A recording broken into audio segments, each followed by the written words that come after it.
All right, so we are back, and these are the last few videos of 2023. I know, it's sad. The year's coming to an end. But that just means we have another year in the books in influencer boxing, and quite frankly, it was one of the more fun years, one of the more controversial years, one of the least fun years, all at once. So I thought, why not put together a list, a top 10 list? Not something we do a lot here, but I thought it'd be fun. Top 10 moments in influencer boxing 2023 edition, the breakdown. Let's go. Coming in at number 10, this one's a little bit more personal to me. And by the way, this is an opinion-based list, so if you guys don't like it, let me know in the comments. Tell me how you do your top 10 list. This is just my personal one. But with that being said, let's start. Number 10 starts, oddly enough, at Creator Clash number 2. This event is one of my favorites every year, and I know the event itself had a lot of issues with finances and some things could have gone better, but one thing that was absolutely amazing about this event, and one thing I'll never forget, was my man Harley from Epic Mealtime. His entrance to his fight with John Morrison was one of the greatest things I think I've ever seen in influencer boxing. The man dressed up like Solid Snake from Metal Gear Solid and walked through the crowd, cigarette in his mouth, like he was the Sandman from ECW and the Shield from WWE combined. It was such a cool entrance, so unique, one that we have never seen coming through the crowd. It made a lot of sense because he was fighting a WWE wrestler in John Morrison. And unfortunately for Harley, that's kind of where the highlight ended, because in the fight itself, he was knocked out of the ring, fell into mine, Tony Jeffries, and Charlie Moist Critical's lap, literally, then popped back up, got back in the ring, and got knocked out promptly. But the moment itself wasn't about the fight, it was about the entrance. And like I said, Creator Clash 2, I think, is one of the most unique and interesting parts of influencer boxing. I enjoy it very much. And that moment, as far as a ring walk, or in this case, a crowd surf, I guess you'd call it, from Harley on his way to the ring, stuck out as my number 10 moment. Number 9 is the Jake Paul versus Nate Diaz build and fight. Again, probably a little personal to me, but Jake versus Nate was a bit of an odd match, right? It was not what you expected out of Nate. He wasn't really involved with the shit talking, but at the same time, it's exactly what you expect out of Nate. Jake was coming off the loss to Tommy Fury, and we were all asking the question, what's next? How does he get that momentum back? The pressers leading up were super odd because Nate was not there mentally and sometimes physically as well. Jake had planted one of his guys, Derek from Better Media, in the crowd to ask the question that made him a villain across all combat sports. Nate, I'm actually a boxer myself, and I've been trying to get into this undercard. I'm just wondering if you think I could fight your brother, Nick. If he's anything like you, I think I'd beat his fucking ass. But the fight and the fight night itself was an incredible event. A moment in time, 20,000 people are around that in Dallas, Texas. I remember seeing the crowd, some of the fighters on the card. Jeremy Stevens on that card, Chris Avila, Ashton H2O Silva, Amanda Serrano, and of course Jake and Nate in the main event. That place was booing Jake because he was the heel in his own event, but it was incredibly loud. And again, the moments that were made from this fight, whether it was, again, me tooting my own horn, shouting out Saweetie as she was walking Amanda Serrano to the ring, or Jake knocking down Nate and ultimately winning a 10-round fight, something that no influencer had ever done. That was a pretty cool night, and it was a way for Jake to get back on track and potentially still keep the train moving for influencer boxing, for what we had coming up later in the year and later on this list. Number 8 is where the controversy begins, because this is one of my favorite moments, to be honest. It's hilariously perfect, but at the same time, it's an imperfect, hilariously perfect moment that will live on in my memory as one of the craziest things to happen in influencer boxing, and I'm talking about none other than the elbow gate. That is right, Misfits 007, KSI versus the pro boxing international champion, nightclub billionaire Joe Forier. I'm sorry, Joe Fournier's entire character is hilarious to me. But this was a test for KSI, which I said at the time and still stand by. This was a step in the right direction to see what KSI's level would look like as competition was ramped up. To that point, you could argue about the Logan fights, but for the most part, it was pretty clear that Joe Fournier was the best competition KSI had faced. Now, this card was filled with some other interesting fights, like one Wings of Redemption versus Boogie 2988, the worst fight in influencer boxing history. I'm sorry, it was the worst. It will never be dethroned in any way by anyone else. That fight was awesome. And Anthony Taylor taking down Salt Poppy and crying like he had just won the WBC heavyweight championship of the world. Deji finding a way to get it done versus Swarms, that was a big deal. But ultimately, what took the cake was KSI and Joe Fournier. A fight that showed us a lot and not very much about KSI. It showed us his aggressiveness, A little bit more head movement than we had seen. Some hip shifts that I swear could belong in a Jamaican nightclub, the way he was moving that thing. But most importantly, it showed us what KSI's aptitude for MMA is like. When one, he rocks Joe Forier with a right hand. Don't get it mistaken, he hit him with a big one. No, it wasn't the greatest technically, but when have we ever said that? And then drops an elbow on Joe Forier that the fucking Rock would be proud of as he lands across the face.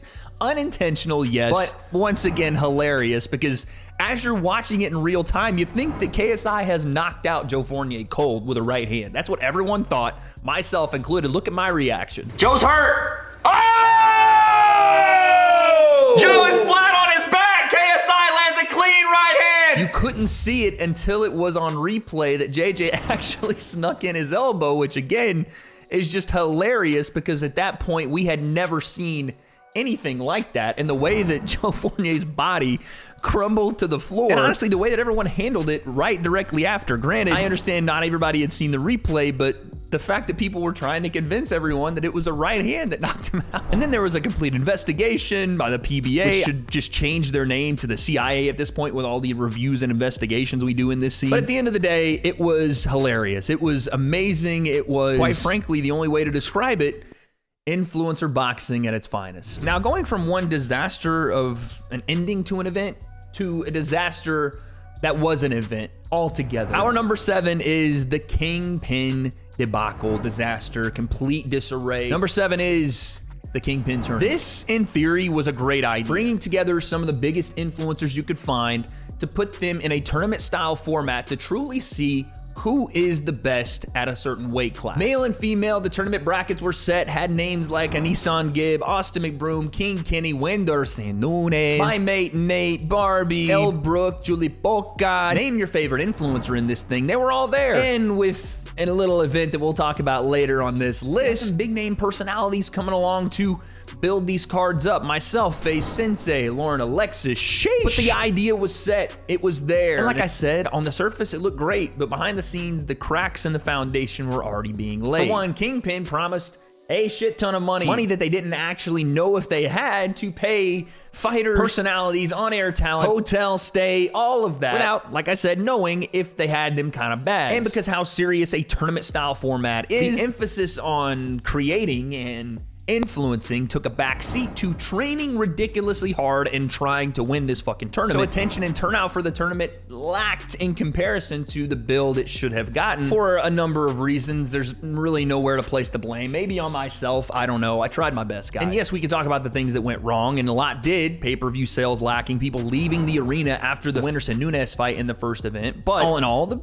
first and second events were pretty decent events as far as what actually happened in the ring. Wenderson Nunes put on the map. Gibb gets his second win over Austin McBroom. Jarvis makes Tom Zanetti quit. Kenny knocks out my mate Nate. We go on to the semifinals. Obviously, more issues behind the scenes. I don't get paid. Sensei doesn't get paid. A lot of people are still asking where their money is to this day. But, like I said, the event itself ran okay. We had matchups in the men's and women's side. We had Gibb showing Jarvis levels in the boxing ring. We had King Kenny putting on one of the better performances I've ever seen in influencer boxing. The ladies had their turn. Julie Polka stopped the train that was El Brook. Barbie submitted her way into the finals, and then when everything looked like it was heading toward the peak, it was gone. The controversies got more attention and got louder, and I started even asking my own questions until ultimately I couldn't hold my tongue. I tried to do business the right way, and that didn't work out, so I spoke the truth, and so did a lot of other fighters on that card, eventually meaning the end of Kingpin for the various reasons I stated. But in the end, it felt like a fever dream. We never even got the final that we wanted. Gibb versus Kenny, Julie Polka versus Barbie. Two great fights that probably would have propelled the scene unto further success, creating new matchups on Misfits, which is the actual promotion company that works here in the influencer boxing scene. But unfortunately, it fizzled out like a dud of a firecracker, and, well, again, the most influencer boxing way. We all grabbed onto that brass ring and hoped for the best, and ultimately it came crashing down like a house of cards. But let's transition from something that was shocking, but not in a good way, to someone that's shocking a lot of people every time he fights and continually proves a lot of people wrong. The Hitman himself, Slim, KOs Salt Poppy. To understand why this KO was super important isn't just to understand the fight, it's to understand what this matchup meant. Slim versus Salt Poppy. Even after Salt Poppy had been beaten by Anthony Taylor, we kind of all looked at that fight and went, yeah, okay, that's a pro fighter. He beat a guy in a 3-round fight. Let's move on. Salt Poppy was one of, if not the biggest success of Misfits boxing, garnering the attention of Manny Pacquiao, Eddie Hearn, the likes of Ryan Garcia, and other pros. After he knocked out Josh Bruckner at a weight that he probably shouldn't have been at, it was spectacular, and he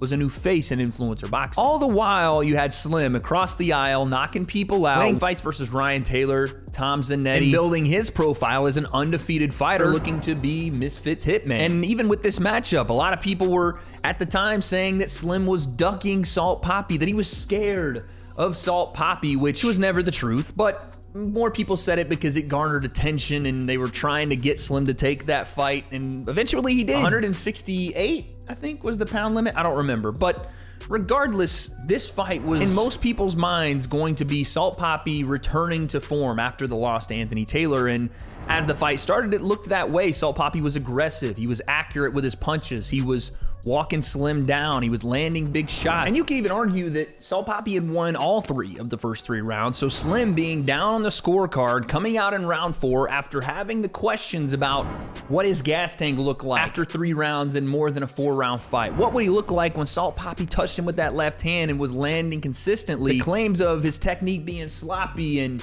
not on par with that of Poppy turned into, uh-oh, he's still there, and he's starting to land. As soon as round 4 starts, Slim lands a big right hand on Poppy, and you see the swagger from Poppy as if he can't be hurt. And Slim now on the front foot, walking forward, starting to land big shots on Poppy, and while Poppy did maybe take those first 3 rounds for granted as if he had the fight won, Slim showed that the Hitman is never out of it and started to pounce on Salt Poppy, started to find his rhythm, find his distance, timing, and he was landing shots. Poppy was as well, but it started to turn the tide with Slim landing more and landing more damage. Until Slim lands 2 right hands that send Poppy to the canvas. And fair play to Salt Poppy, man. He is a tough son of a gun because he pops back to his feet, he beats the 10 count, and they start again. Slim follows up with punches and ultimately stops Salt Poppy and shocks a lot of the influencer scene. This moment was Slim's allow me to reintroduce myself moment. This was a moment to say, if you forgot who I was, let me show you once again. The Hitman prevailed in a great fight between 2 high-level guys. Salt Poppy will be back, and he'll be back in fantastic fashion, but tonight belonged to Slim and another one in the books for the Hitman. And now we go from one performance that took a lot of heart, a lot of skill, and a bit of a comeback effort to one that was almost completely dominant and showed levels of influencer boxing we hadn't seen yet. Being the Great versus W.A.D.E Sharks II, the rematch, was the talk of influencer boxing for damn near a year. After their first fight, with W.A.D.E Sharks winning the fight, knocking Dean down a couple of times, maybe 3 now that I think about it, and then Dean the Great turning the tide and landing the shot heard round the scene, and W.A.D.E not turning around, the confusion with the referee, the fight being waved off, and Dean being the champion. This was always one they had to run back, and we got that on the prime card. This was Dean and W.A.D.E's chance to show everyone how much they improved in the time off. And you had opinions from everywhere. W.A.D.E was not messing with mine and Sensei's opinion. I actually picked W.A.D.E. Sensei picked Dean. There was controversy abound as to who was going to win this. A true 50-50 of a fight. Well, until the fight started, the first and most significant punch that W.A.D.E Sharks land made you think that this was going to be his fight. It was the same left hook, I think, that he landed on Dean in the first fight. But from that moment till the end of the fight, Dean the Great took that momentum, took that shine, and absolutely put that work on W.A.D.E Sharks. This was an incredible performance. We thought it would be a 50-50 fight. We thought coming into this was going to be back and forth for 5 rounds. And while at the end it became a little bit of that, but we'll get to why in a second. This fight with 2 healthy fighters was not close. Dean was walking W.A.D.E onto pull right hand after pull right hand, beautifully set up. W.A.D.E not recognizing the bait, the traps that are being set, the footwork, the head movement outside of Dean the Great, and then finally walking him onto one right hand after another, dropping him twice in the second round. One time with Dean standing over him like his daddy. That thing was nasty. And from that moment on, it looked like it was going to be smooth sailing for Dean, which for the most part it was, but we also got to see a different side of Dean the Great in this fight. We got to see the mark of a champion, the warrior's mindset and heart, because at a certain point in this fight, Dean broke his hand. Was pretty much unable to throw punches with it in this fight. So we started fighting one-handed and still was landing, and you could say outpointing W.A.D.E Sharks throughout the fight. Now listen, you can't question the toughness or the heart of W.A.D.E. He's a young kid. He's going to be a fantastic boxer, but this night belonged to Dean the Great. And that was for reasons I just stated: the will to win, the athleticism, the technique, the skill, and ultimately the continued performance through this fight. It showed every piece of what you want to see out of a champion in this influencer scene. Dean, like I said, on this night showed he was truly great. Now, speaking of great performances, nothing gets better than a call your shot knockout, especially when an influencer does it to a pro. And that's why number 4 on our list is Jake Paul knocks out Andre August. Now, before we get started, I know what people are gonna say. Andre wasn't this, he wasn't that. What he was a 10-1 pro boxer. Now, granted, he's not the level of a championship fighter. He's not the level of a contender or maybe even a prospect at his age, but he was a 10-1 professional boxer coming off of a win streak and having the biggest opportunity in the world to take all the shine away from Jake Paul on his promotion in his backyard, all of that. And with the pressure of the world on Jake for essentially fighting a quote-unquote nobody, not being in a big arena, not doing the influencer boxing thing or the MMA thing, testing himself against another pro. This is the moment where it could have derailed Jake in every aspect. This is a fight that didn't gain him anything business-wise, but it did give him the respect and experience of fighting a pro. So what I'm trying to say is there's a lot to lose by taking this fight for Jake Paul. And coming into fight week, it looked like Jake was as confident as ever. Before we even got to Orlando, we had a fighter meeting with Jake and Andre, and Jake said, I'm gonna knock this dude out in the first round. As we continue to go through fight week, you sensed a quiet, calm confidence from Jake. He, every time a microphone was in his face, was saying the same thing: first round, KO. And as fight night got there and the fights continued underway, even in the pre-fight locker room interview with Ariel Helwani, Jake once again called his shot. It's gonna be a first round KO. So finally, he's tripled and quadrupled down on this thing. We get to the fight. While Jake walks out to rocking around the Christmas tree, he was actually about to rock around Andre August's temple, because seemingly as soon as they start the fight, Jake starts combinations, working the body, then upstairs. Gets hit with a right hand, to be fair. Andre August threw a decent enough overhand, didn't catch him clean, kind of caught him on the glove, but still. Then Jake said, here, stuff this under your Christmas tree. Santa Claus is coming to town. Hold this uppercut to the under part of your chinny chin chin. And that shot laid flat Andre August. Jake hit the bye-bye wave. And just as Andre August hit the canvas and Jake was declared the winner, you started to ask yourself the question again, what in the world is Jake Paul's ceiling? And I'm not saying that the win versus Andre August proved more or less than his loss versus Tommy Fury. I'm not saying that Jake is ever going to be a high-level or world championship boxer, but what I am saying is that was damn impressive. And for the first time in influencer boxing, we had one of our guys beat and knock out a professional boxer in the first round. And speaking of a cold moment at influencer boxing, number 3 is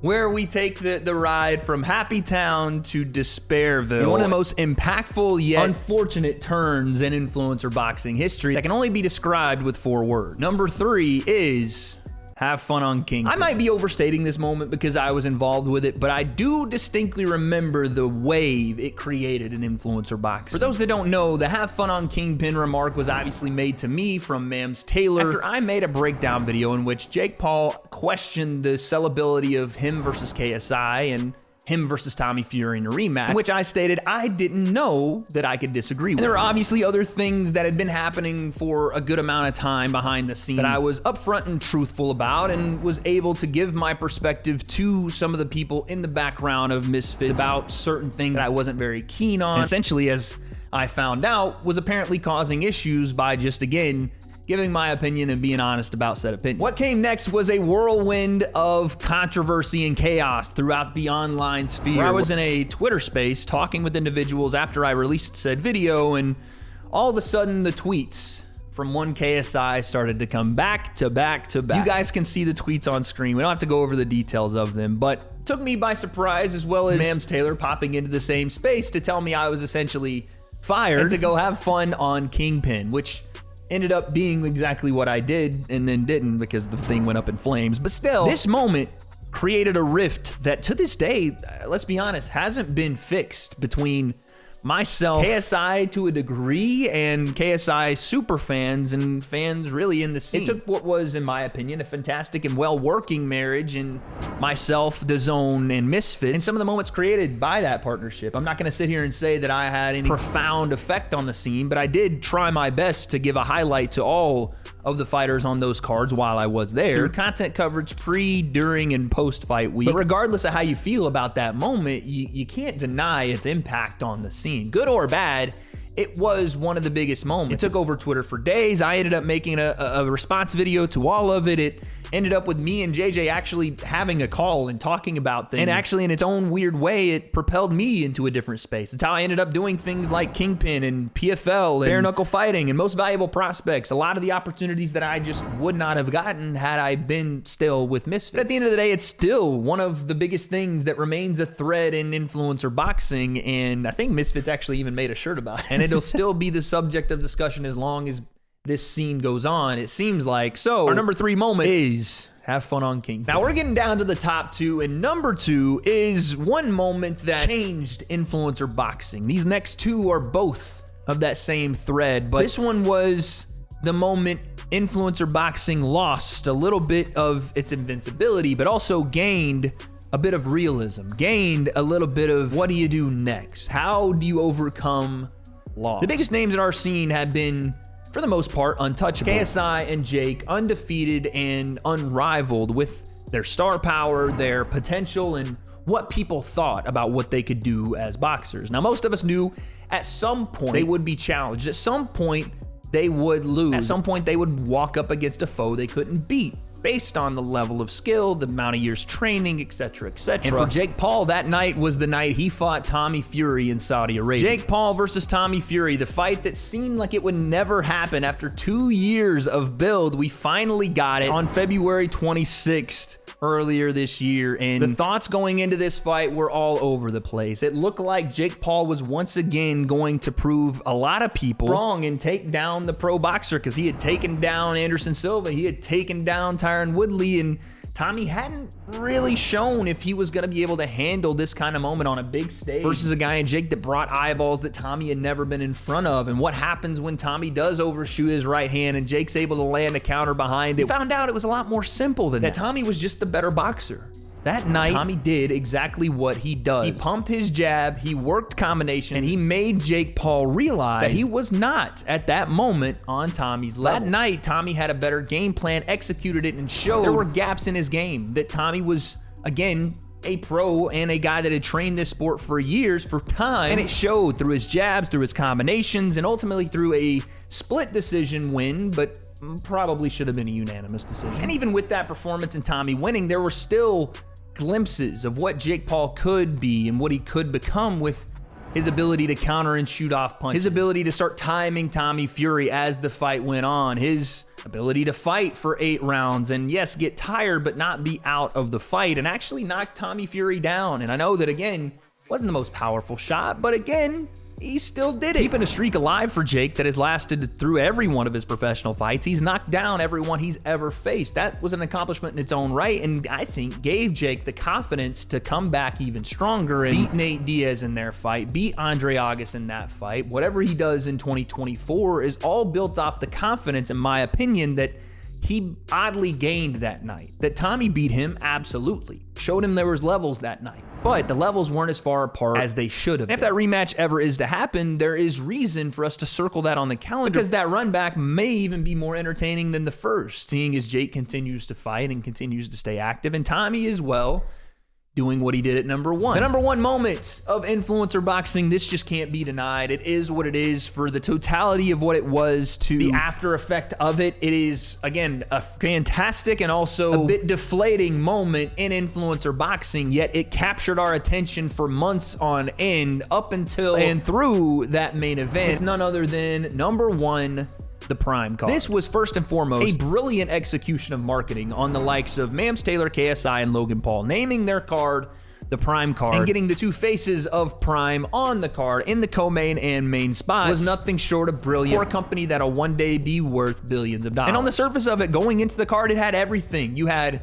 competitive fights on the undercard, like Whindersson Nunes, my mate Nate, that still slides under the radar, and I thought was one of the better fights on the card. Two other fights that made this list: Slim KOing Salt Poppy, Dean the Great putting an absolute all-time performance in influencer boxing on. And then it had, well, the biggest controversy of an influencer boxing, Dylan Dennis and Logan Paul, or should I say, Dylan Dennis versus Logan Paul's fiance. The online campaign to expose the personal relationships and public image of Logan Paul's fiance on behalf of Dylan Dennis was unlike something we'd ever seen in this scene, to a degree that we had never seen it. It was an onslaught. It was absolute chaos. It was damaging, and those are words that I won't actually use for the fight because, well, that was the most damage Dylan Dennis done the entirety of this build-up was in the build when it came to the fight. That, unfortunately, was the most lame and boring part. Dylan Dennis threw all his punches on Twitter. He threw all of his shots at Logan Paul in a face-to-face. He did more talking and typing than he did punching and attacking in the ring, and ultimately that left a bit of a sour taste in everyone's mouth because we wanted to see what would happen when the mic-throwing menace Dylan Dennis stepped in with Logan after all the shit talk and all the things he had said. Is he going to be able to back it up? And if he had tried to do that, I think everyone could have said, you know what? Fair play. You didn't do it. You tried. You gave it your best. But Dylan didn't even try to do that. Instead, he showed up to essentially not look bad. He showed up to not let Logan knock him out. He showed up to clown around a bit and get out of there safely to protect an image of a fighter that, quite frankly, we never thought of him as to begin with. The build-up was interesting. In fact, there were some shots even taken my way that I had to come back with and counter like Dylan didn't do in the fight. But ultimately, Logan showed us exactly what we thought we'd see. A guy that hadn't necessarily gotten any better as a boxer, but had gotten more athletic, faster, and ultimately got the job done in a way that he was only really allowed to do because he was the only guy there to fight. So you'd think that was enough. That would be enough for us to go, okay, story's finished, let's move on. But we still had the main event, and the biggest source of controversy to some in the influencer boxing scene to this day, KSI versus Tommy Fury. Once again, Tommy Fury was back to take all the money of influencer boxing and dance on our freaking heads for allowing him to do so. But I will admit that I was way more intrigued in this fight than I was Logan Paul, Dylan Dennis, and maybe any other fight on the card. This was the fight for me that was going to answer a lot of the questions that I had about KSI, that I had about Tommy, that I even had about Jake and everyone else in the scene. This was the barometer. This was the point that we were going to go, okay, can JJ actually do this? Can he prove something to not only himself, to Jake Paul, but to all of us that he is different? And while, like I said, this had everything, Big John Fury throwing tables and grabbing on his nuts at the presser, all culminating in what was, yes, a little bit of an underwhelming fight, but also a story being told in the ring that I didn't expect to happen. JJ stifling Tommy Fury from the bladed stance to the blitzing attack. That's stuff we expected. But the clinch game and the little interruptions and patterns, like I said, weren't pretty, but they were effective. JJ was stopping Tommy Fury from using his #1 weapon, the jab. And even in the first round, one of the bigger moments was JJ landing a nasty right hand and the crowd exploding. And like I said, the fight itself was a bit lackluster and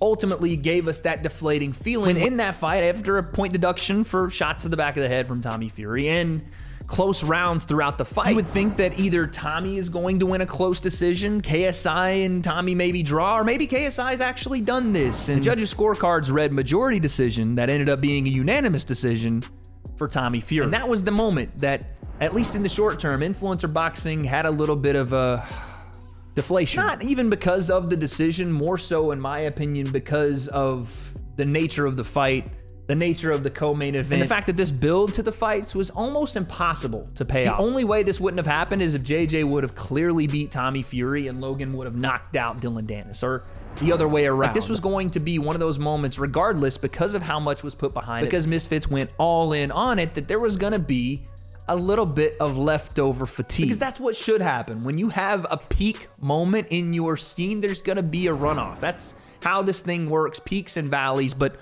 ultimately, the night itself, in my opinion, was a success. They tried their best to put on a card that would never be forgotten in influencer boxing, and for good or bad reasons, I think they accomplished that. So like I said, one of the greatest years in influencer boxing, 2023, was one that I'll never forget. To the insane, to the chaotic, to the uplifting and shocking, influencer boxing at its best creates a lane in combat sports that can't be replicated. It answers questions that we usually already have the answer to when tuning into a normal pro boxing or MMA fight, which is just how good is my favorite influencer? Just how good is the person I've followed from day one throughout their online journey? They're not boxers, but they try their best to become the best they can be, and to me, the story of that is the most interesting part. It isn't necessarily always about the punches and the techniques. It is about the story we laid to get to that point, and how does it pay off? For me, 2023 did that. Let me know in the comments what you guys think, and what will be the biggest moment in 2024. I don't have those answers, but guess we'll find out.